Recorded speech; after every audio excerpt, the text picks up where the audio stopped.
नमस्कार, स्वागत है आप सभी का आर्य न्यूज पर। मैं आपके साथ निकिता कश्यप। बुलेटिन की शुरुआत करते हैं। उत्तर प्रदेश के हाथरस में भोले बाबा के सत्संग में हुई भगदड़ में सैकड़ों लोगों की जान चली गई। कई लोगों के घर इस भगदड़ में उजड़ गए। आपको बताते चले कि भगदड़ के बाद दिखे भयानक मंजर को देखकर लोगों के रोंगटे खड़े हो गए। हाथरस सत्संग हादसे में कई लोगों ने जीवन भर का जख्म जो है उन्हें दे दिया है। वहीं आपको बताते चले कि भोले बाबा के सत्संग का मैदान लोगों के लिए कब्रगाह बन गया।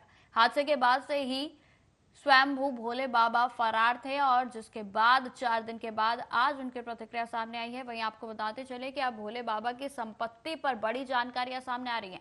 वीडियो रिपोर्ट्स के मुताबिक भोले बाबा के आश्रमों चैरिटेबल ट्रस्ट के आधार पर संपत्ति का आकलन किया गया है। बाबा के यूपी के कई जिलों में बड़े और भव्य आलीशान आश्रम है। ट्रस्ट के नाम पर मैनपुरी, कासगंज, आगरा, कानपुर और ग्वालियर में कई बड़े आश्रम हैं। रिपोर्ट्स के मुताबिक दावा किया जा रहा है कि बाबा के पास तकरीबन 100 करोड़ रुपए से ज्यादा की चल और अचल संपत्ति है। दावा यह भी किया जा रहा है कि मैनपुरी के बिछवा आश्रम की जमीन की कीमत ही लगभग 4 करोड़ रुपए के करीब है और इस आश्रम में 6 कमरे भोले बाबा और उनकी पत्नी के लिए रिजर्व रखे गए हैं। आश्रम में कुल 80 सेवादार हैं जो आश्रम की सुरक्षा करते हैं। यह आश्रम 21 बीघा में फैला हुआ है। खुद लाखों की टोयोटा फॉर्च्यूनर से चलने वाले भोले बाबा के काफिले में 25 से 30 लग्जरी कारें रहती हैं। इतना नहीं, आपको बताते चले कि मैनपुरी का यह आश्रम बाबा के नाम पर भी नहीं है। इसे रामकुटीर चैरिटेबल ट्रस्ट ने बनवाया है और कहा जा रहा है कि 200 लोगों ने इसके लिए दान किया था। आश्रम में सबसे ज्यादा दान 2.5 लाख रुपए और सबसे कम दान 10 रुपए का बताया जा रहा है। वहीं आपको यह भी बताते चले कि कानपुर के बिथनू इलाके में भी जो है कुसई गांव के पास बाबा का एक आश्रम है जो 3 बीघा जमीन पर है। इटावा में 15 बीघा जमीन में बाबा का आश्रम है। नोएडा सेक्टर 87 इलावांस गांव में बाबा का आलीशान आश्रम बना हुआ है। खबरों के मुताबिक पश्चिमी यूपी समेत राज्य में कुल 24 आश्रम बाबा ने बना रखे हैं और हर जिले में ट्रस्ट और ट्रस्ट की कमेटियां बनाई हुई हैं। यह कमेटी सत्संग का आयोजन करवाती हैं और जिसके बाद जो भी चंदा एकत्रित किया जाता है उसे बाबा अपनी संपत्ति के रूप में परिवर्तित कर देता है।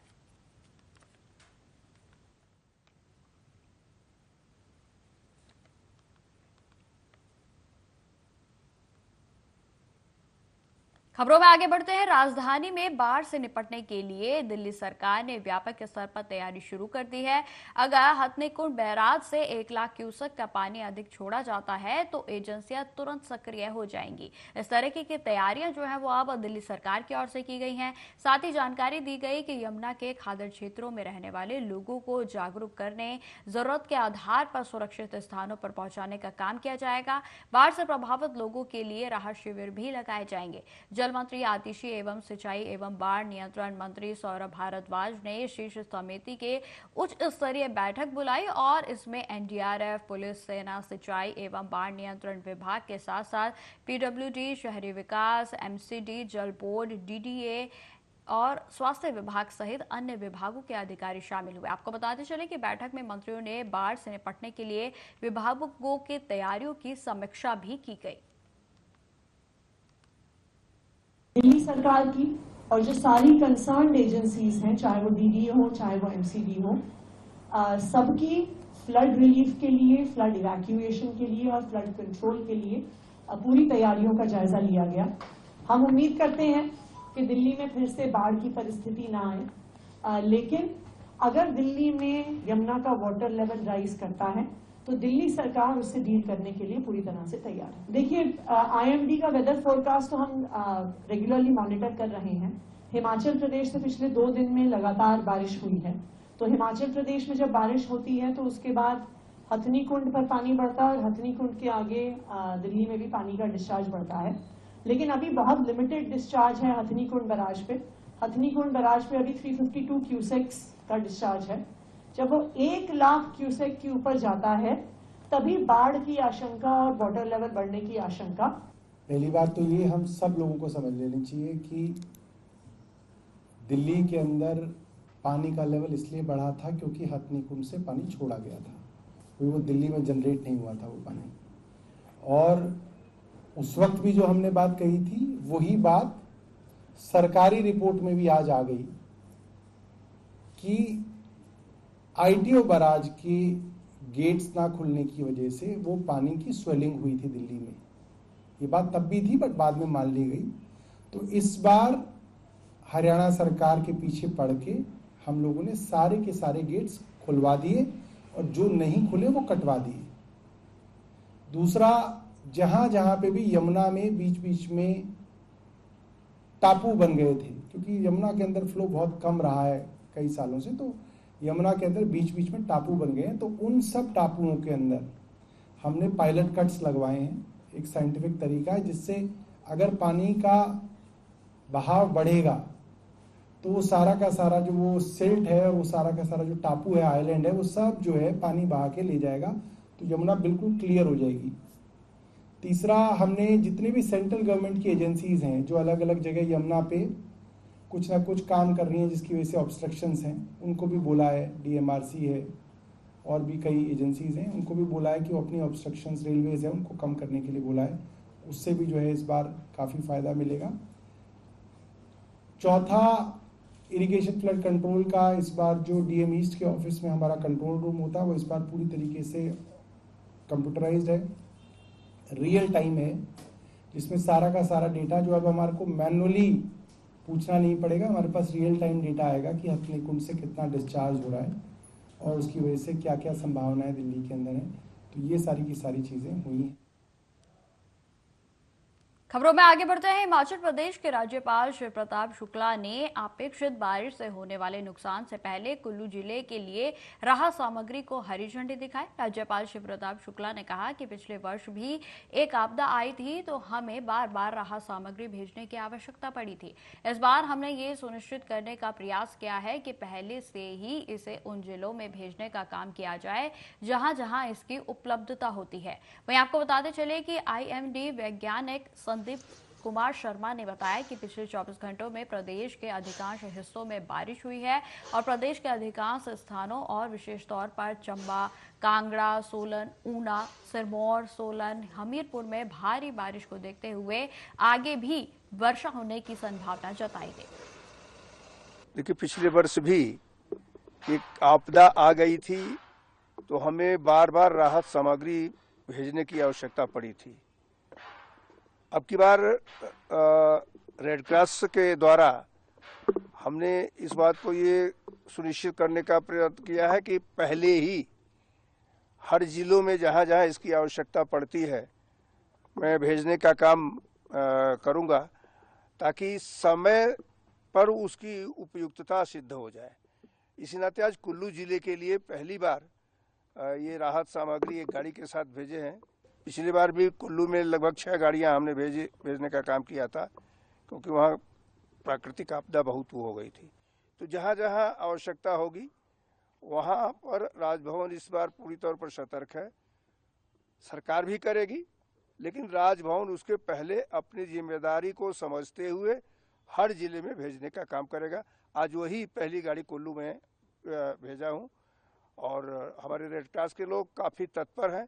जिसके पिछले 24 घंटे की बात करें तो प्रदेश के अधिकांश स्थानों में लाइट टू मॉडरेट बारिश रिपोर्ट की गई है और कुछ एक स्टेशन हैं जहां भारी से मतलब काफ़ी भारी बारिश रिकॉर्ड की गई है। जैसे बात करें पालमपुर में 128 mm बारिश रिकॉर्ड की गई थी, कटौला मंडी में 110 की गई थी, बैजनाथ में 95 mm थी, जोगिंदरनगर में 64 थी। तो ये सब heavy rainfall, heavy to very heavy rainfall record की गई थी। और बाकी क्षेत्र भी हमारे जैसे डिस्ट्रिक्ट आपका कुल्लू है, सोलन है, तो यहाँ पे भी लाइट टू मॉडरेट बारिश रिपोर्ट की गई है। और तापमान की बात करें तो जो दिन के तापमान सामान्य से कम चल रहे हैं पूरे प्रदेश में ही। और आगामी देखिए 5-6 दिनों की बात करें तो आज 5 तारीख को, कल 6 तारीख को प्रदेश के अधिकांश स्थानों में हल्के से मध्यम बारिश होने की संभावना है। साथ में जो हमारे जो डिस्ट्रिक्ट हैं स्पेशली चंबा, कांगड़ा, ऊना, बिलासपुर, हमीरपुर, सिरमौर है, सोलन है और शिमला का जो एडजॉइनिंग एरिया है सोलन के, यहाँ पे 1-2 स्थानों में heavy to very heavy rainfall होने की भी संभावना है। और इसके चलते देखिए आज 5 तारीख को प्रदेश में इन डिस्ट्रिक्ट्स में ऑरेंज अलर्ट जारी किया है। और देखिए कल 6 तारीख को भी मतलब प्रदेश के अधिकांश स्थानों में ही बारिश होने की संभावना है। हालांकि जो इंटेंसिटी वाइज केवल हैवी रेनफॉल की संभावना है, तो इसके लिए येलो अलर्ट जारी किया है। फिर 7 तारीख से बात करें तो थोड़ी वेदर में थोड़ी कमी आएगी, पर फिर भी 7 तारीख को कुछ एक क्षेत्रों में बारिश होने की संभावना है। फिर 8 और 9 को मतलब काफ़ी रिडक्शन होगा वेदर में, तो उसके चलते जो आपके जो हमारे मध्यवर्ती क्षेत्र हैं, जो प्लेन क्षेत्र, वहाँ पे थंडरस्टॉर्म, लाइटनिंग और हल्के से मध्यम बारिश होने की संभावना है। तो जो मेन वेदर है वो आज 5 तारीख को, कल 6 तारीख को पूरे प्रदेश में रहेगा। खबरों में आगे बढ़ते हैं। दिल्ली भाजपा वीरेंद्र सचदेवा ने कहा कि आम आदमी पार्टी के नेता शुरू से ही झूठ बोल रहे हैं, यह उन्हें महंगा पड़ेगा। यह वह कागज है जिसमें पेड़ काटने का प्रस्ताव है और इसमें दिल्ली सरकार में मंत्री गोपाल राय और मुख्यमंत्री अरविंद केजरीवाल के हस्ताक्षर हैं। दिल्ली के मंत्रियों ने जितना झूठ बोला है उसके बाद उन्हें इस्तीफा दे देना चाहिए। हम इसकी तह तक जाएंगे। आप सुनिए उन्होंने क्या कुछ कहा। तो जब ये खबर बाहर निकल कर आती है, कोई याचिकाकर्ता सुप्रीम कोर्ट जाते हैं और तब ये पता चलता है सुप्रीम कोर्ट को कि ये घटना घटी है उस रिज में जहां पे सुप्रीम कोर्ट खुद डायरेक्टली मॉनिटर करती है कि एक भी पेड़ ना काटा जाए। तो जब सवाल पूछे जाते हैं डीडीए से कि आपने ये किसके कहने से किया, तब निकल के आता है कि एलजी साहब खुद वहां पे विजिट किए थे और उनके आदेश पे ये सारे पेड़ काटे गए। इनके प्रमाण भी बाहर आते हैं, डीडीए अफसरों के ईमेल बाहर आते हैं जहां पे साफ लिखा है कि एलजी साहब ने वहां विजिट किया और केवल वर्बल ऑर्डर्स, ये समझने की बात है, केवल और केवल वर्बल ऑर्डर्स के आधार पे आपने 1100 पेड़, मैच्योर पेड़ जो कितने दशकों से वहां पे खड़े हैं, उसको आपने काट दिया। तो सुप्रीम कोर्ट में फिलहाल ये मैटर सब जुडिस है। सुप्रीम कोर्ट ने बुरी तरह से लताड़ा है डीडीए को और सवाल भी पूछा है कि आप चोरी छिपके ये काम कैसे कर सकते हो। और जब सवाल पूछती है सुप्रीम कोर्ट तो डीडीए के अफसरों का क्या रवैया रहता है, वो इंफॉर्मेशन छुपाने की कोशिश कर रहे हैं। सुप्रीम कोर्ट खुद कह चुका है कि आपकी बर्ताव से लगता है कि आप अपने हायर अप्स, और हायर अप कौन है डीडीए का, एलजी साहब हैं, एलजी साहब चेयरमैन है डीडीए के, तो आप अपने हायर अप्स को बचाने का प्रयास ना करिए। तो दोस्तों, आज दिल्ली भर में दिल्ली के तमाम वर्ग के लोग इस मुद्दे से बहुत पीड़ित हैं, चिंतित हैं, गुस्से में हैं कि हमारी दिल्ली के रिज एरिया में 1100 पेड़ किसने काटे, किसके कहने पे काटे और किसके दबाव में काटे। आम आदमी पार्टी के नेता शुरू से झूठ बोल रहे थे और मैं आपके माध्यम से कह रहा हूं, ये झूठ उनको महंगा पड़ने वाला है। ये है वो कागज जिसमें पेड़ काटने का प्रपोजल दिया गया, दिल्ली सरकार का प्रपोजल है। दिल्ली सरकार आम आदमी पार्टी की है, उनके मंत्री गोपाल राय यहाँ साइन करते हैं। इस प्रपोजल को सीएम के पास भेजा जाता है। जेल में बंद मुख्यमंत्री अरविंद केजरीवाल यहाँ साइन करते हैं, जब बीच में आए थे ये साइन करते हैं। और उसके बाद साथ में ये भी जोड़ देते हैं कि इस प्रपोजल को माननीय उपराज्यपाल मानने के लिए बाध्य हैं। एक शब्द नहीं बोल रहे थे इस प्रपोजल को लेकर। पूरी दुनिया का हो हल्ला काटा इनके मंत्रियों ने, पेड़ काट दिए। अरे प्रपोजल किसने दिया था भाई, और ये सरकारी प्रपोजल है, मुख्यमंत्री के साइन है इस पे, तो उसके बाद सरकारी अधिकारी काम करेंगे, डिपार्टमेंट काम करेगा, लेकिन प्रपोजल तो आपका है ना। तो इसे छुपाने की क्या जरूरत थी। जितना झूठ दिल्ली सरकार के मंत्रियों ने बोला, इन्हें तुरंत इस्तीफा देना चाहिए। वो मैं कह रहा हूँ ना, वो तो बार बार एक ही बात कह रहे हैं कि माननीय उपराज्यपाल जी ने कटवा दिए। तो भाई ये कागज किसका है, इसका जवाब तो दे दो, इसके बारे में तो बोलो। एक शब्द नहीं बोल रहे इसके बारे में। ये साइन किसके हैं, अरविंद केजरीवाल किसका आका है, गोपाल राय किसके मंत्री हैं, बताएं। आगे आप लोग क्या करेंगे, क्या नहीं, हम तो अभी इसकी तह में जाएंगे, और क्योंकि ये तो 422 है, इसके अलावा भी 211 जिसकी अनुमति दिल्ली सरकार ने दी है, तो ये तो अभी। नगर पालिका छतरपुर में एक संविदा कर्मचारी के द्वारा दुकान आवंटन के नाम पर लाखों रुपए की धोखाधड़ी करने का सनसनीखेज मामला सामने आया है। आपको बताते चले कि जानकारी के अनुसार नगर पालिका की राजस्व शाखा में पदस्थ संविदा कर्मचारी अमन खरेद के द्वारा अलग अलग 4 लोगों से दुकान आवंटित करने का झांसा देकर जालसाजी करते हुए फर्जी रसीद देकर 35,08,000 रुपए हड़प लिए गए। इस पूरे मामले में पीड़ित मनोज जैन और संविदा कर्मचारी का एक वीडियो भी सामने आया है, जिसमें वह लाखों रुपए की गिनती करते हुए दिखाई दे रहे हैं। आपको बताते चले कि यह जो राशि कर्मचारी के द्वारा दुकान विक्रय के नाम पर लोगों से ली गई है, उसके बदले में उन्हें नगरपालिका की रसीद व दुकान स्वीकृति का आदेश भी थमा दिया गया, और जिसमें नगरपालिका के सीएमओ और बाबू के हस्ताक्षर भी पाए गए हैं। लेकिन जब दुकान खरीदने वालों को संविदा कर्मचारी अमन खरे के द्वारा लगातार कुछ दिनों से गुमराह किया जा रहा था, उसके बाद इस मामले का खुलासा हुआ। 4 लोगों के आवेदन प्राप्त हुए थे जो दुकान का कब्जा लेने के लिए आए थे। जब उस आवेदन को राजस्व शाखा में जांच कराई गई तो पता चला वह दुकानें पूर्व से ही किसी और के नाम पे आवंटित थी और पूरी तरह से यह धोखाधड़ी और ठगी का मामला था, जिसके संबंध में उक्त कर्मचारी का एफआईआर के लिए पत्र भेजा गया है और आज उनकी मेरे साथ 420 हुई है नगरपालिका द्वारा, कर्मचारी द्वारा जो नगरपालिका में काम करता है, एक अमन खरे। उसने मेरे घर आया, उसका भाई, एक ही गाड़ी पर दोनों थे। उसने बोला, उसके बड़े भाई ने बोला कि मनोज एक काम है जो उसके छोटे भाई द्वारा बताया जा रहा है कि एक दुकान है, यदि तुम्हें चाहिए हो तो आपको एक दुकान मिल सकती है नगरपालिका में। मैंने कहाँ दुकान है, कैसी है? उसने आके हमें दुकान दिखा दी कि ये डाक खाने पे दुकान है, आपको चाहिए तो मिल सकती है। मैंने पूछा कैसे मिलेगी, किस माध्यम से? बोले आपको 3.5 लाख रुपए लगेंगे। मैंने कहा भाई ठीक है, दिया, मैं एग्री हूँ, दे दूँगा। तो उसने बताया कि 3.5 लाख रुपए आपको अभी लगेंगे और 3.5 लाख रुपए आपको 8-9 दिन बाद लगेंगे और आपको मिल जाएगी। तो मैंने उसको 3.5 लाख रुपए एक दे दिए। इसके बाद बोला कि आपको जनवरी फर्स्ट वीक में आपका काम हो जाएगा 10 तारीख तक। मैंने बोला भाई मैं रोका रहा, मैं जनवरी को उसको फ़ोन लगा कि भैया पैसे, तो बोला अभी ऑफलाइन हो, वो आईडी हैक हो गई है, ऑफलाइन चल रहा है काम। अवैध रूप से रेत का परिवहन करते हुए 3 ट्रैक्टरों पर राजस्व विभाग ने नायब तहसीलदार चांद ने कार्रवाई की गई। आपके बताते चले कि तहसील चांद के अंतर्गत ग्राम रामपुरी टोला की नदी से 3 अवैध ट्रैक्टर जो है वो रेत का परिवहन करते हुए पकड़े गए हैं। नायब तहसीलदार मोहित बोरकर ने जानकारी देते हुए बताया कि एनजीटी का पूर्णतः प्रतिबंध है और फिर भी रेत माफिया अवैध परिवहन करते हैं। आज रामपुरी घाट में राजस्व प्रशासन द्वारा अवैध रूप से उत्खनन किए जा रहे 3 ट्रैक्टर को हमने कार्रवाई उन पर की है। अभी जैसा कि आपको मालूम होगा कि एनजीटी का पूर्ण प्रतिबंध है किसी भी तरीके के उत्खनन या परिवहन में खनिज पर, तो जिसके तहत आज हमें ज्ञात हुआ कि रामपुरी में अवैध रूप से ट्रैक्टर चल रहे हैं, तो हम राजस्व प्रशासन के साथ में वहां मौके पर गए और उन पर कार्रवाई की।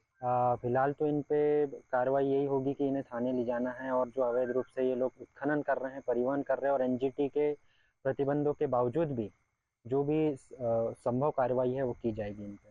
आज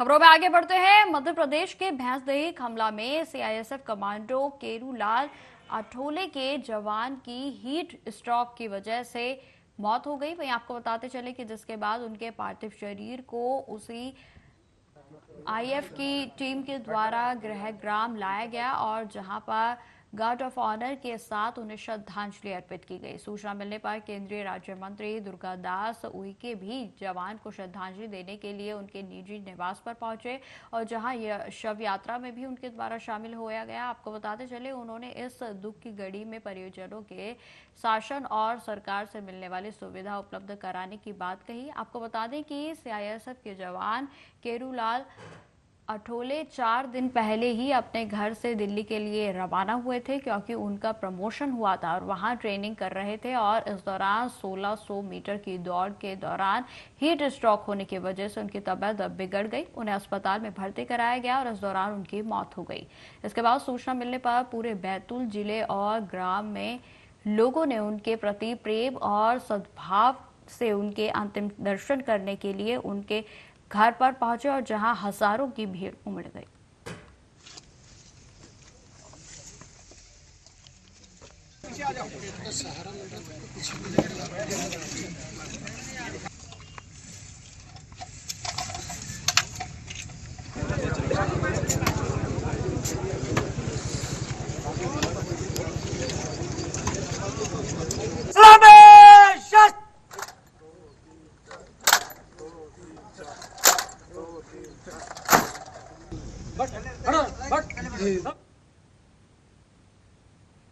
मध्य प्रदेश के सीहोर में निर्माणाधीन इमारत में काम करने के दौरान एक मजदूर की दर्दनाक मौत हो गई। आपको बताते चले, जानकारी के अनुसार जिले के बुधनी नगर में नगर परिषद के द्वारा 2 मंजिला शॉपिंग मॉल का निर्माण किया जा रहा है और जहां एक मजदूर काम करते समय नीचे गिर गया और जिससे उसकी दुखद मौत हो गई। आपको बताते चले कि मृतक का नाम रमेश पवार, पिता देवी सिंह पवार, निवासी तालपुरा बताया जा रहा है। और जैसे ही घटना की जानकारी साथ ही के मजदूरों को मिली तो तत्काल अन्य घायल मजदूर को बुधनी के सिविल अस्पताल लेकर पहुंचे। हालांकि पुलिस ने मामले की जांच शुरू कर दी है।